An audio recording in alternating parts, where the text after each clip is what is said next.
good day to you all, and I hope you're very well on this fine Thursday morning. It is Thursday, isn't it?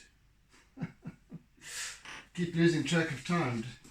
The weeks just flash by so quickly. Right, then we press on with this piece a little bit further.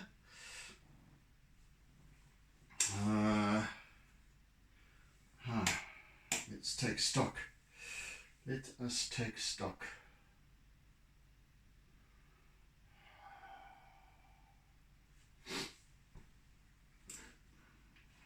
I think yesterday I was working with a little white, so I shall continue with that today.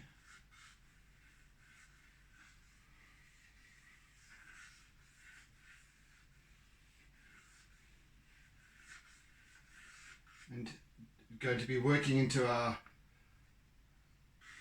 main characters over here, little rosebuds.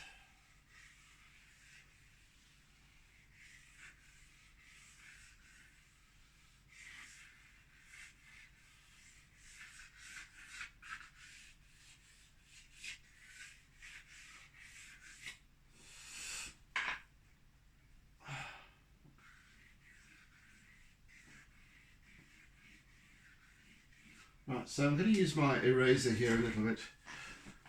No, not just yet. Just hold thy horses for a wee bit.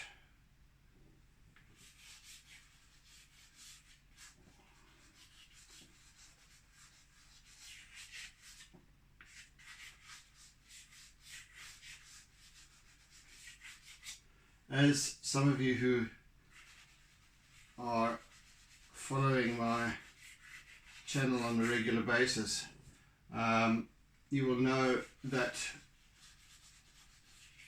when I down tools after each session, I don't come back to this piece to my work again during the course of the day. Generally speaking, not even to have a look at it. So when I arrive here like now at the beginning of my session, of this sort of fourth session, it's the first time that I've actually had a look at it since our previous session. So I kind of need to recalibrate and assess where I'm at and kind of just wait for what is calling me forth to emerge, and then I get going. It's just a thing that I do, that I like to do. I feel that it is somewhat more authentic, so that you as the viewer get to see the piece emerge, and my thinking together with it, my process in its entirety, right from the first mark to when I place my signature on the bottom.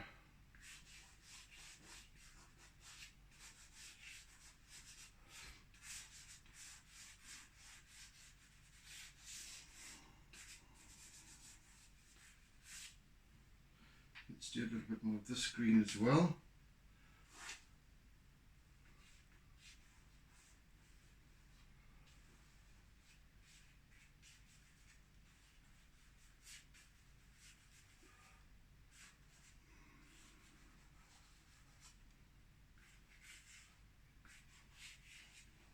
Already I can hear the toppy or bulbul shrike, whatever you want to call it. It is way before the sparrow in terms of its waking up time. And this is now, it's just gone 4 o'clock and I can hear him already.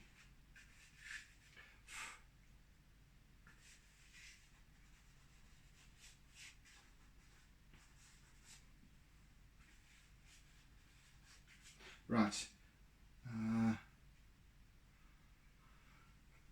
So now I'm going to start with, oh yes, I was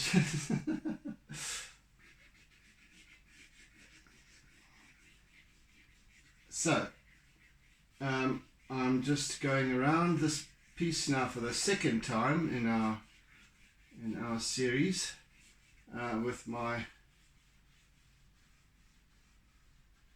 trusty eraser,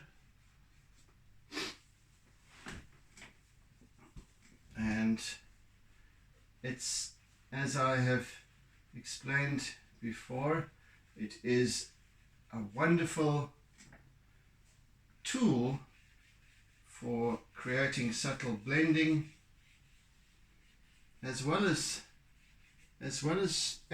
texture. It brings a lovely flow to texture. In fact, you can also just work in some highlight flecks and what have you, where it just digs through to the base paper as well a little bit, at the same time blending so beautifully. It just helps colors to pull together so well.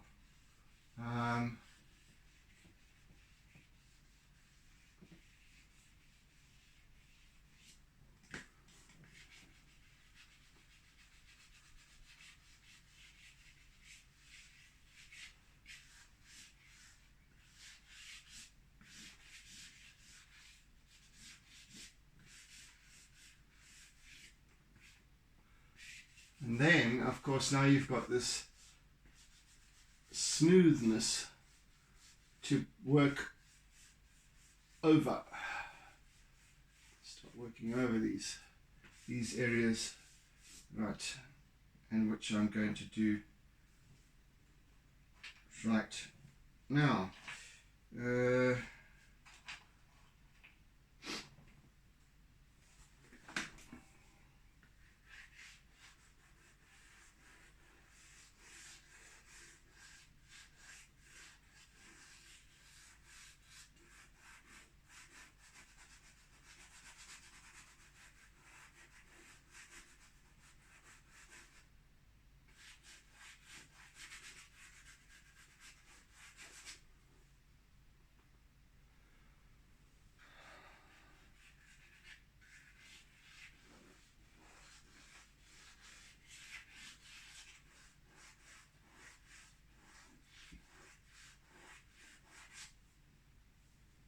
And let's use a couple of greens here.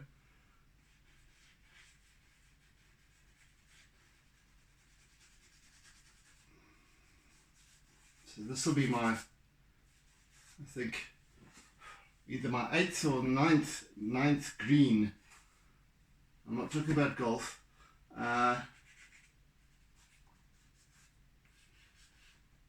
So there's not just one shade or hue of green that I use in these pieces. It's or in any artwork. I mean, with the seascapes, it's the same story.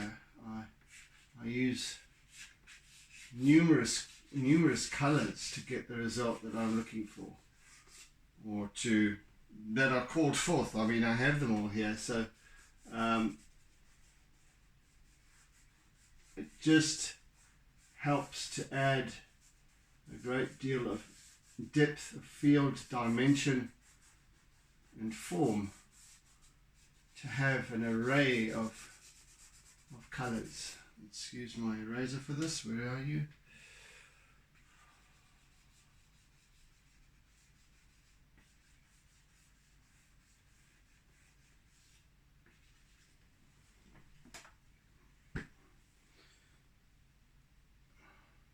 Right, I'm going to get stuck into these little buds are now calling forth.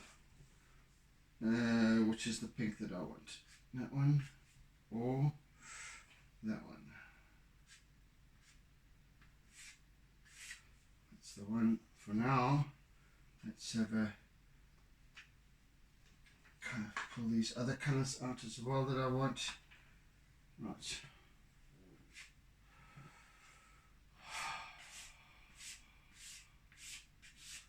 Now I'm going to make them quite pink to begin with, and then go over them with white, because they're very pale. There's a very delicate to this, delicate pinkness.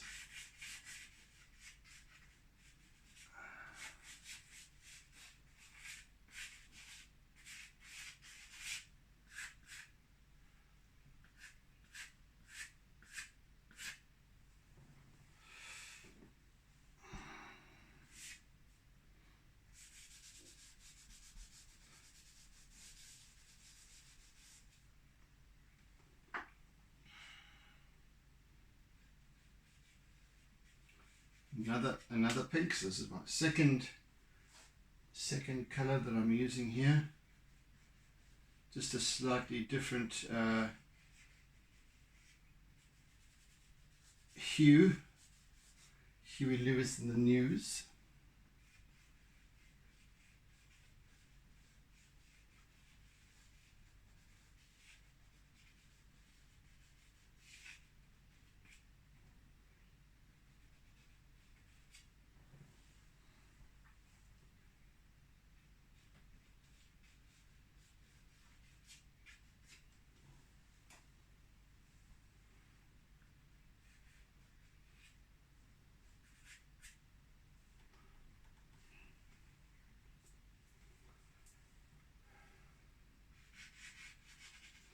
And here we go with number 3. Slightly more of a fleshy pink this.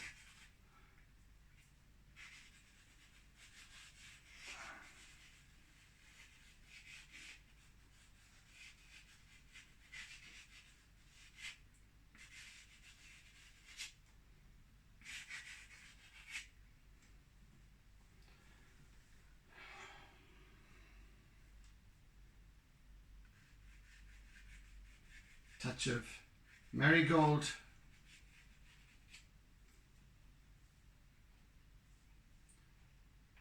And then some dark green.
Okay, let's blend a little.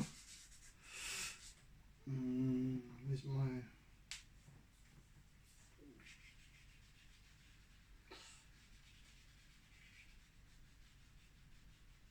I want to now add some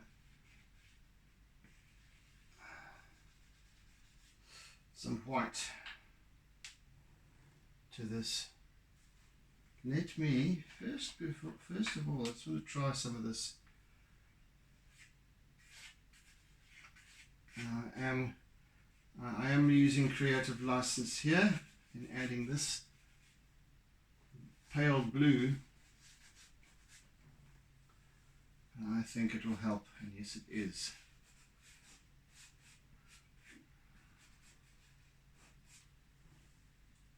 I'm going to add it elsewhere as well, but I just wanted to start the ball rolling with a little bit of that.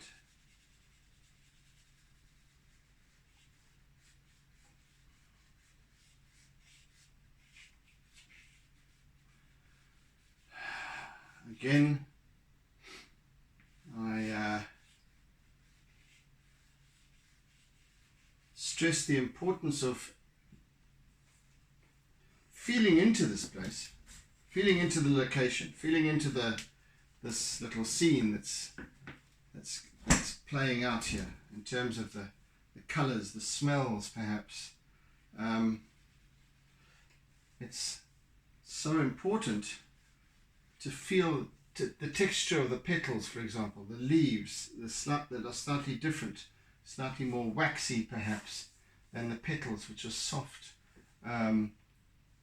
And then this slightly more hard texture of the actual stems, and then of course the vicious spike of the thorns. All of these things one has to feel, and then as you imagine it, so that texture starts to recreate itself or reinterpret itself into the medium. So that's what I'm basically just doing now. It's just feeling that wonderful softness of these little buds, the delicacy of the petals that haven't quite opened or haven't opened yet, or just maybe beginning, and they're all folded up tightly.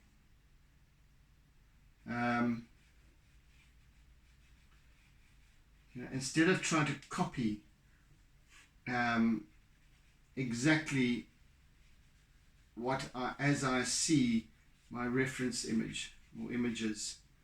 And as I said at the beginning, I've got 3 reference images for this piece, which I don't usually have, but I wanted them for just a little bit of diversity in terms of color balance and light and shade, etc. But then when it comes down to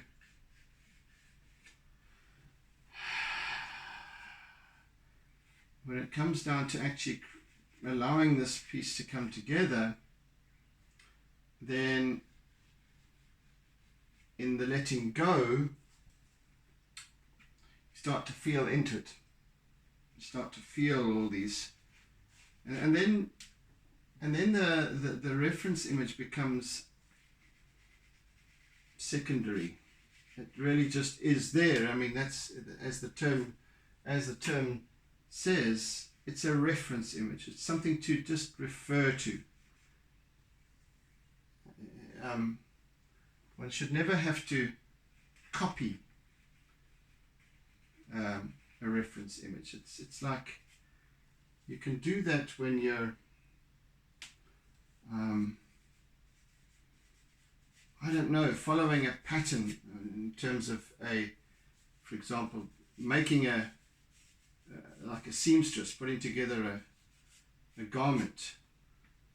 You're following a particular pattern, particular style, whatever it is.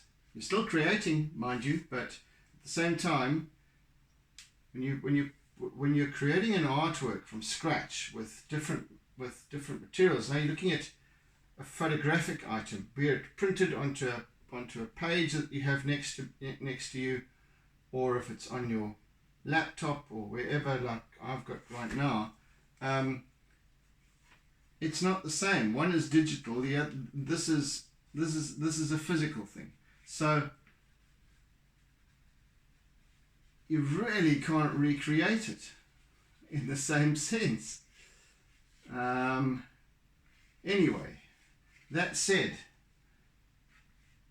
when you actually start to feel the energies of this piece, of your particular subject, and how it feels, then it starts to work for itself. Then it starts to create itself. And you don't have to stress about trying to copy something exactly and recreate it so precisely. And this is where we fall short in life, I think. We're always trying to do something as in a, I mean, we with all good intentions and everything, but we always are going for, and I mean, we are taught this in terms of goal setting and meeting targets and budgets and all of these things that we have to do so diligently, and we have to get it as accurately as possible, and setting our goals and what have you, and when we don't achieve those goals and we get let down, and then we are punished, and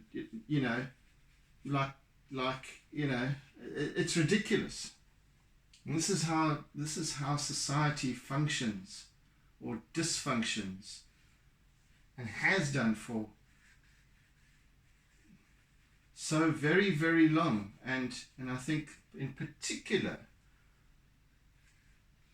at the advent of the industrial era, the Industrial Revolution,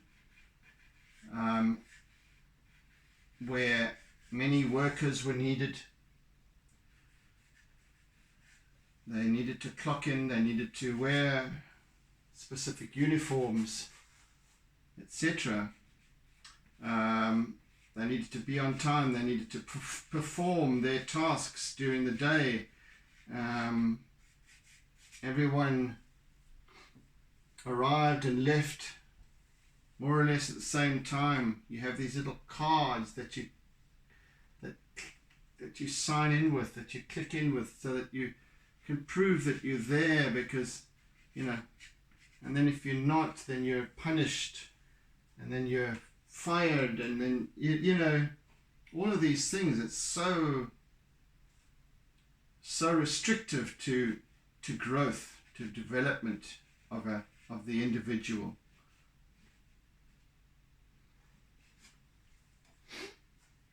And it's ridiculous, and we're still practicing those in those same ways, even though organizations, and we might use words like generative and whatever. We've got all these buzzwords that kind of mask the antiquity of these. Of how we're treated, and how we are conditioned, and how there are some organizations that stand out and break away from those methods. Ricardo Semler is one of them that I was speaking of. I think it was yesterday. He kind of broke away from all of that and allowed a lot more freedom of choice, of responsibility for his staff, and not his staff, people that worked with him, not for him. He was very, visionary, or is visionary, and as I said, his business models are followed by corporate leaders around the world with great interest, because they make sense, because it's about being human, allowing people to be responsible for themselves, and people respond accordingly, as opposed to being simple sort of drones that simply function on a three-dimensional level purely. So yeah, very interesting, and so necessary in this modern era, because we've become, like I said, so very deeply conditioned, dangerously so. And that allows for the taking away of choice, freedom to choose. And it's done wholesale.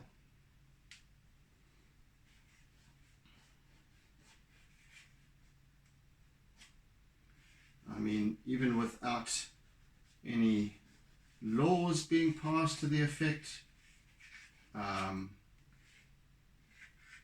I'm not going to go into it because I don't like it, but you know, with regards to the whole vaccination thing, it's like people are being forced into something that they don't necessarily believe in.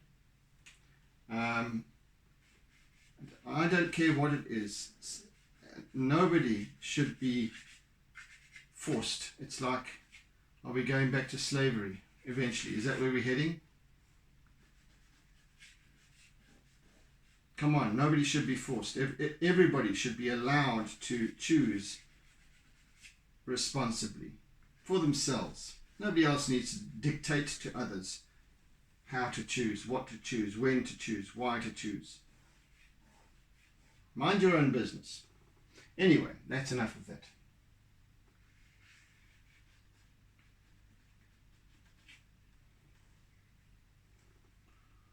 So, I'm going to start now working up. Let's just get these in between spaces.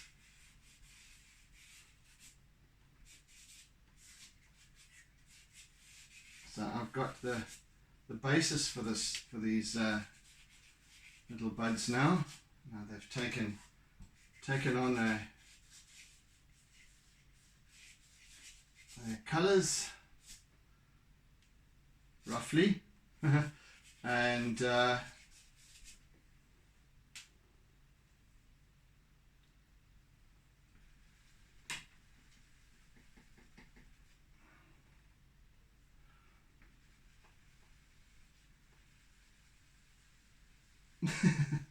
and I just the white was called forth to deliver a couple of more whiter, paler highlight spots.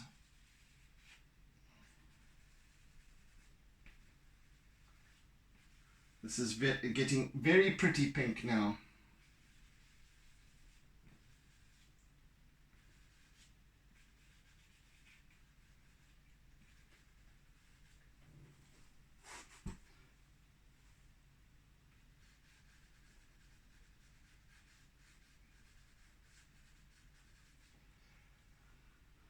Which is as it should be,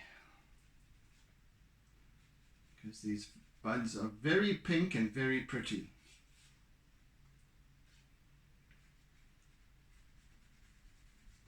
I shall be coming back to them with more attention later, or along the way. Right, let's apply some of this. And again, accuracy in terms of recreating exactly what I see is of little importance here. It's there's a visual representation, definitely a nod to the reference image. By and large, it's its own piece, it could be anywhere in the world, not this particular spot outside in my garden. It could be anywhere in the world. These little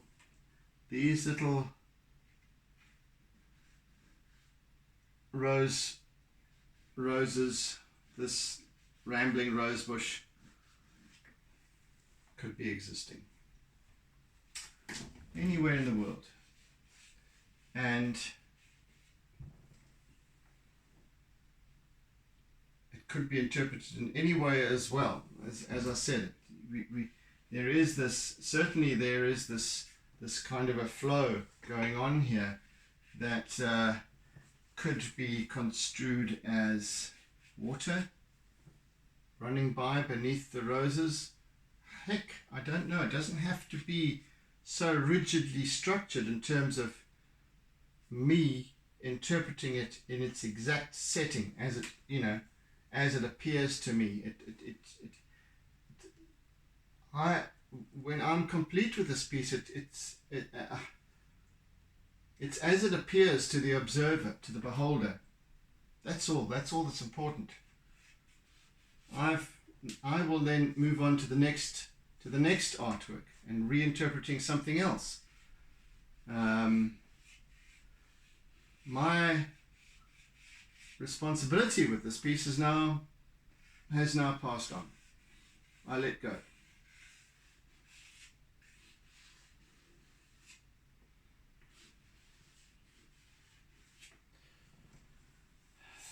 That's the way I like to look at it. And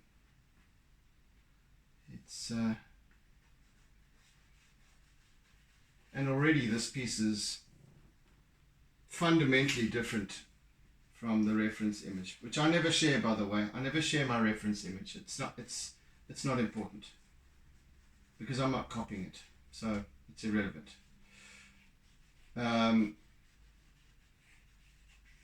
Some artists like to have the original reference image and the artwork side by side so that they can show you how accurately they've copied it. Does the artwork itself have any character or soul of its own? Debatable. It's just a copy.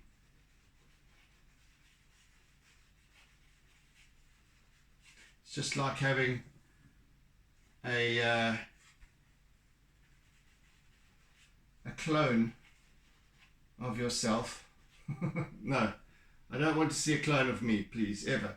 But like, you find in science fiction or whatever, all these clones, and they're all identical.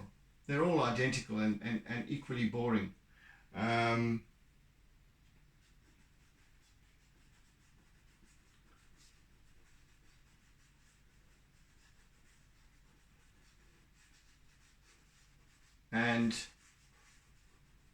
they're all extensions of somebody's ego. Oh well. Yeah, so if you look at it in that sense, why copy something? Why just, what's the point of recreating it? Blow it up and print it out, stick it on the wall. I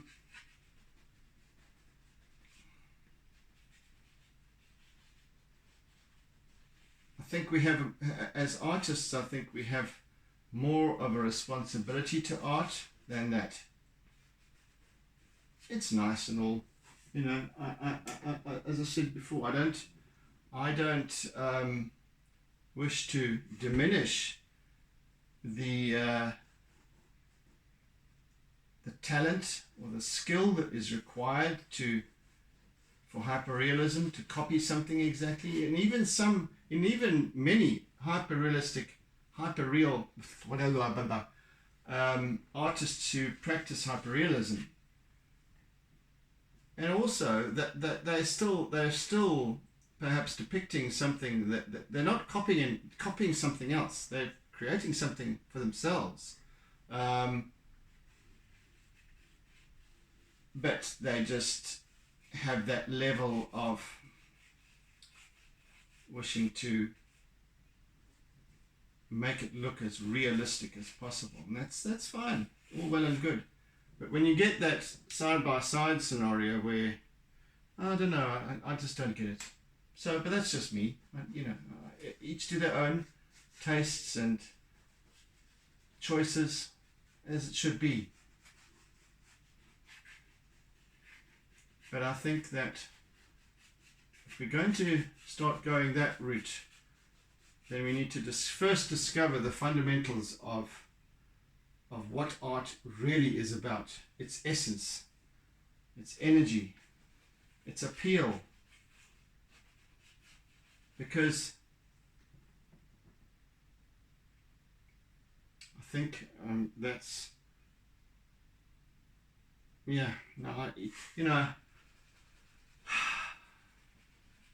one would always choose an artwork for one's home according to how it appeals to you, how it speaks to you.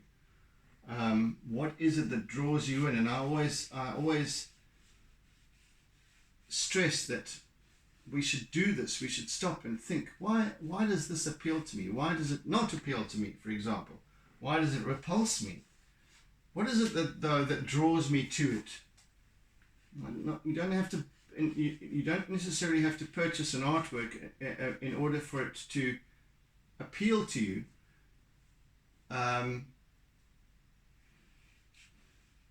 But just observe how it makes you feel, even if it's an abstract and you don't like abstracts and you've always told yourself, I don't like abstracts.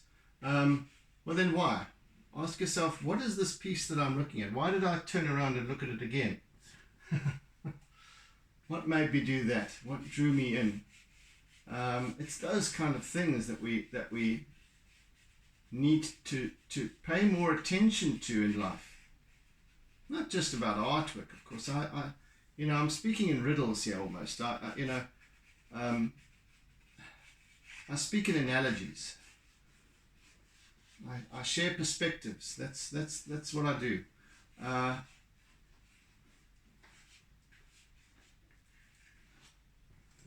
And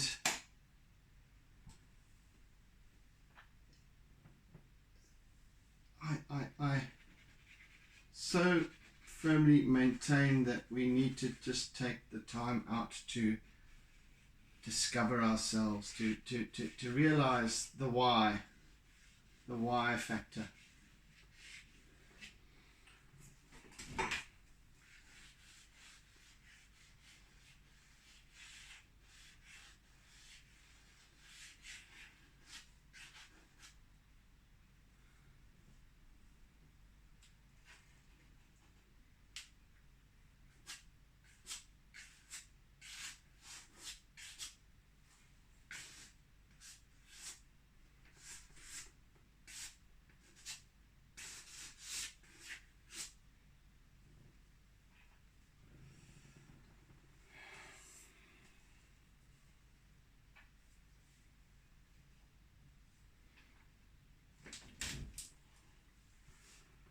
Okay,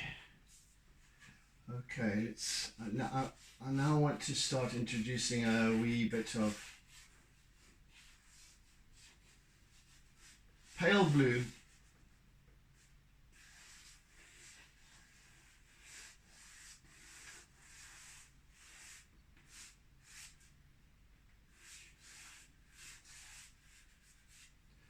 Complements the pink so very well, of course.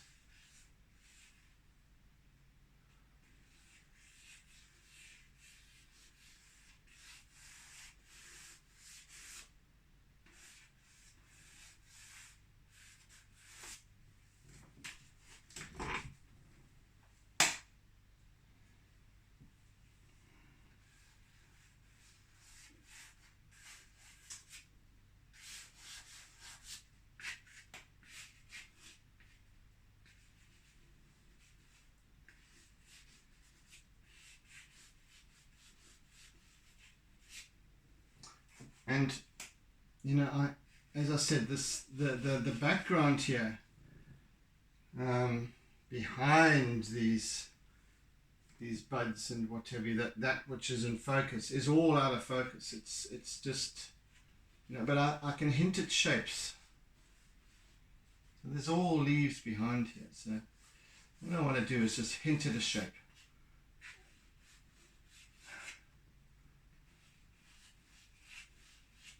That's all, and just one side of the shape, and then I can just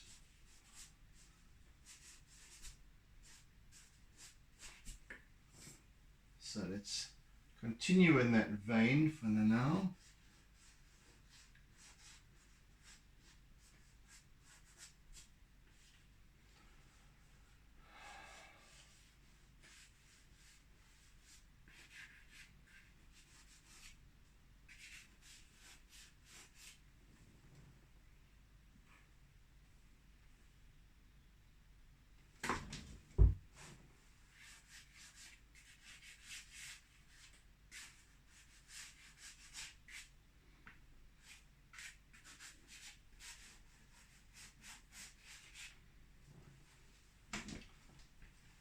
And of course I'm using pale blue, but depending on where I'm using it, it changes its color because it's blending now with the mixing with the green, so it becomes this almost turquoise instead. And wherever I'm using it, it's changing its own color according to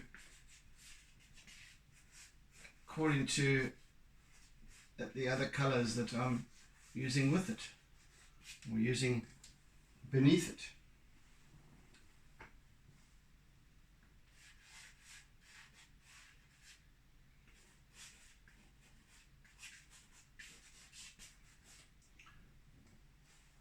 Alrighty-o.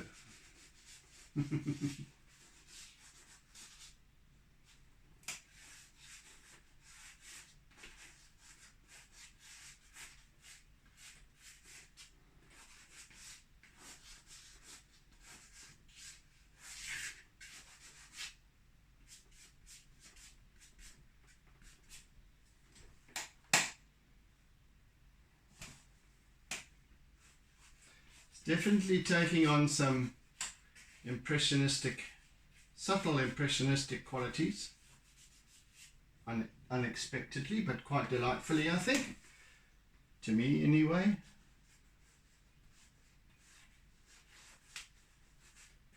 I'm not going for any particular style. Please don't. It's whatever it is, and I think that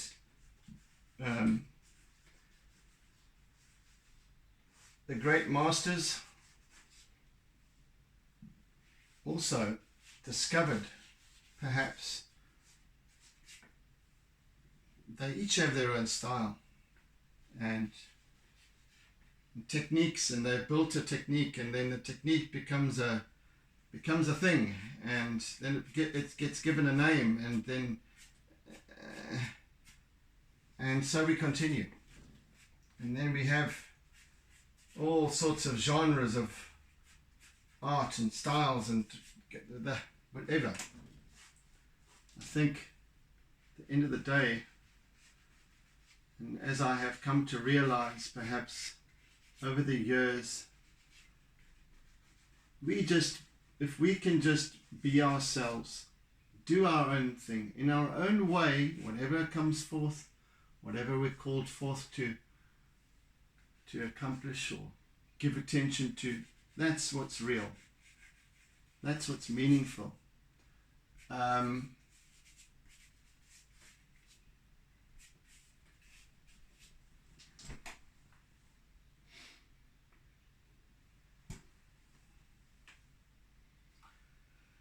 nothing else matters.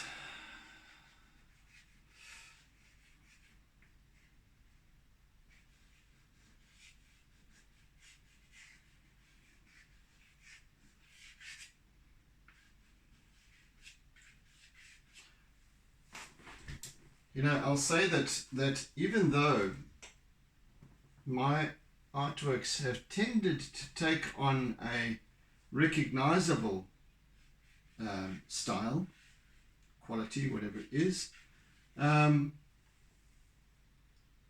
still will maintain that each piece is unique, has its own specific qualities that either work or don't work, but they are all different in so many respects. And you know, some of my pieces are better than others. Well, that's for me to judge, I guess, as well. But some are better than others, and but each and every one of them I enjoy just as much as the last. You know, I so thoroughly enjoyed depicting the waterfall last week, the seascape, or the whatever it was, the tidal pool the week before, seascape the week before that.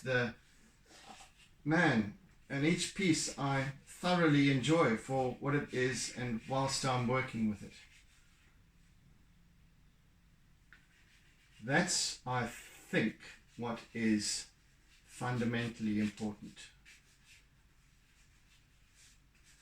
It's not, it's just to be, not you know, these little realizations start popping up, you know, and you realize that these things have been said 1,000 million times before.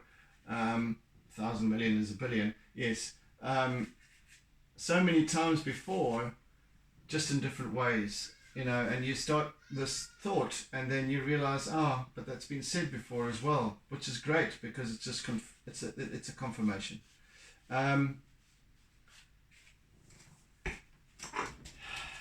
Yeah, so I can't even remember the thought that I had started with when I had this thought.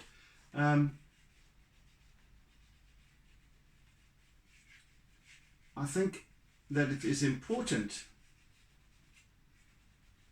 to be as we will and not to be as others would have us be. That's I think what's fundamental here. And I think that it's becoming more and more and more prevalent in this age, where people are not simply accepting what they're being told, what they're being fed. They're starting to question more. They have more information at their disposal, more and more, exponentially more information. In fact, due to the wonders of the World Wide Web and the internet, etc. And there's this kind of a balance, a yin yang between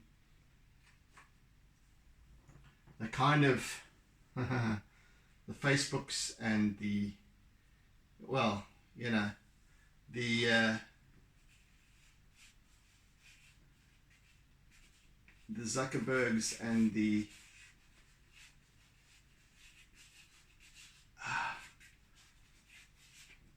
powers that be, basically. The role players, the people who, the puppeteers,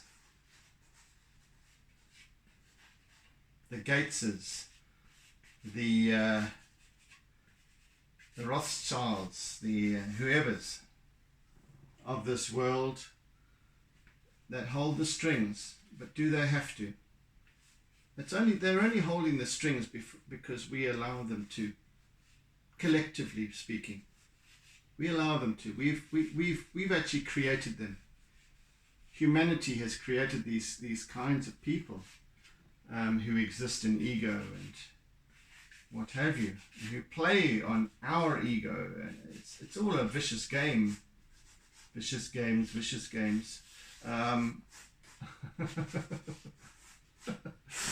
Oh man, okay. How are we doing for time? Just under 10 minutes, I suppose. Around about 10 minutes. Vicious games. It is that, isn't it? Right, I think it's time for a little bit of charcoal. Yes. And once more, just to and this is what I love about charcoal as well, and this is what I love about having somehow, not necessarily consciously, but chosen this combination of mixed media, the charcoal and the chalk pastel primarily working together. They're so different, and yet they're just produced together. And this is a personal thing, because it's something that I don't think I have. I think I might have come across one other artist who uses a similar sort of combination, but in a completely different way, which is magic. You know, when you get these people who pose questions on Facebook sometimes, or you get these things doing the rounds. And I saw one the other day that said, what makes What makes your art unique?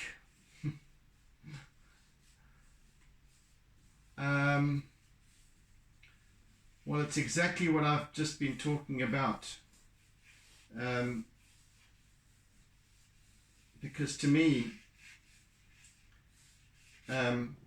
copying an image, reproducing it, cloning something, trying to clone something visually, is not unique. You end up with a clone, not something that has its own energy and appeal and soul, if you will. I'm not referring to my reference image now. It's fallen way behind.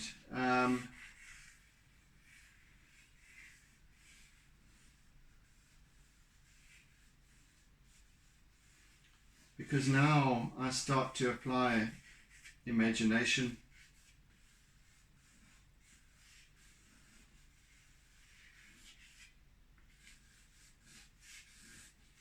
perhaps an idea of elementals, something else, as I work and as my dear friend Ingrid said to me the other day, and Ingrid's a very powerful healer and channeler. Actually, she's got a wonderful little book that I want to share. But and she said to me the other day that what I do in my art, through my art, is channeling in the same way. And I hadn't thought of it that way before, but that's exactly what it is. Because as I sit here, this has taken, this artwork, and every artwork has taken on its own mission. It's just creating itself, and that's why you're here when I'm actually having to stop and focus on something, little highlights and so on. Those are the times when I'm actually like investing of, well, not investing, giving of myself to something that I want to specifically evolve in the artwork. When I'm talking, the artwork is creating itself. So sometimes we, even in terms of, if you look at it in a completely different context, let's say in a corporate setting. So your CEO will or your managers or whatever, that they might only become involved in something. A leader will only become involved in something if it's absolutely pertinent and absolutely necessary, just to take charge in a moment and then let go again and move on and allow the organization to function as it will. The same applies here. Every now and again, as the artist, so I'm the main man here, the artist needs to just apply attention to something, to a specific area, and then let go of it once again and allow it to kind of take on its own flow, just as is once again happening here. This charcoal of mine is just meandering around. My mind is meandering around.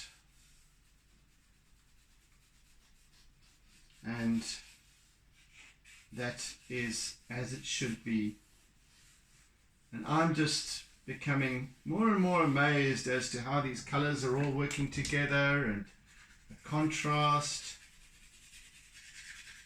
Nothing to do with the reference image.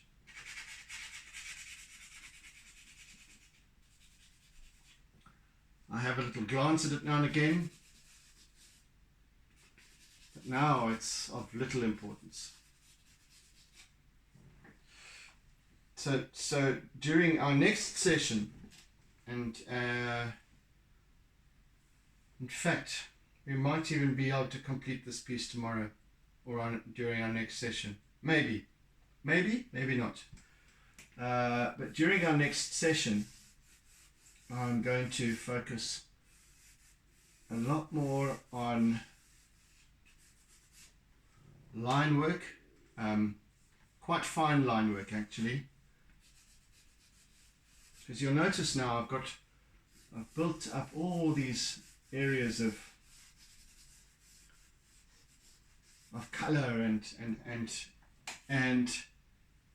kind of light shade balance and what have you. I'm still working with that, so I shall continue that tomorrow, and then start applying line.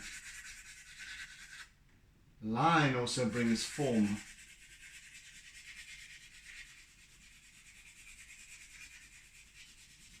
Yes, so I was saying how the mediums of charcoal and chalk pastel work so well together. I don't think that charcoal would work very well with oil pastels, to be honest. Very different in their consistency and makeup. But these two complement each other. And when I first start working with the piece, I use just my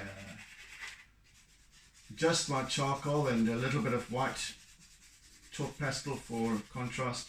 And it's kind of dark.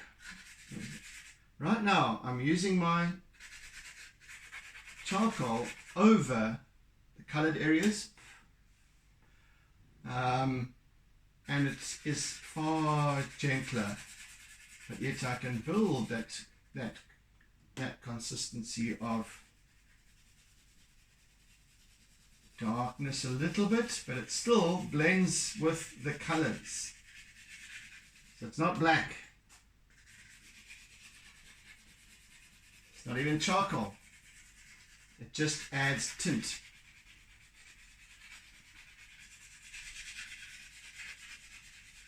Shade, shadow. Sorry, tint is lighter. Shade is slightly darker.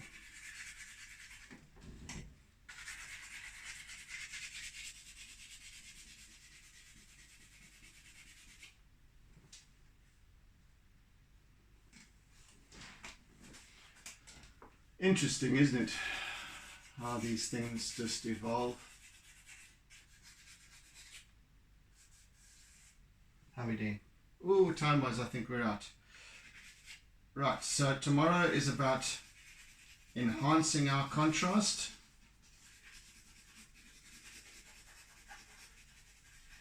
And starting to get this piece to really punch. Right, enough for today, folks. Thank you for joining me. Oh, Kit Kat hasn't joined us today. He was around earlier on, but I think he's gone gallivanting. So yes, thank you for joining us today, and thank you for your encouragement and comments and whatever. I always welcome new any comments or suggestions or thoughts that you might have. What my artwork perhaps conjures up for you, whatever it may be. And also welcome to any new subscribers that I might have picked up along the way. You're most welcome. So anyway, with that, oodles and oodles of toodles, see us, and take it easy. Have a fantastic day ahead or behind or around, and be good, be kind, be loving. Bye. And don't forget to doodle.